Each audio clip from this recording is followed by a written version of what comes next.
Sikim's largest healthcare facility, STNM Hospital, has temporarily shut down its dialysis unit due to complications arising from recent heavy rainfall. When speaking to media, Health Minister G. Tejangel explained that the continuous downpour caused the hospital's water supply to become muddy and silted, affecting the reserve water system for dialysis procedures. In response, the government is actively seeking alternative solutions.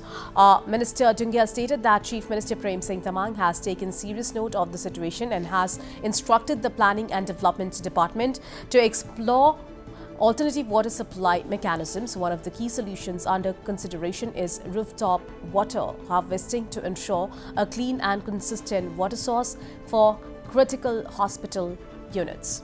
To mitigate the immediate impact on patients, the Health Minister informed that arrangements are being made for dialysis services at various district hospitals. Additionally, Manipal Hospital is also being prepared to accommodate affected patients.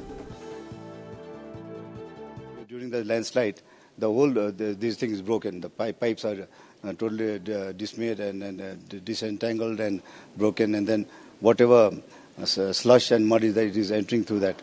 So when that muddy water comes, we cannot perform dialysis. For that, you require good water. And for that matter, just the day before, the Honorable Chief Minister had called a meeting, including the Secretary of the Development Planning, and we have chalked out schemes to see that this is looked into holistically, and whatever necessities are there, machines are to be put forward, like the filtration unit, that has to be installed, and then so that we can ensure the dialysis, whatever, is carried on 24/7. And besides it, if you see that most of the damages, they occur during monsoon. So for monsoon, also is directed that we should resort to rainwater harvesting.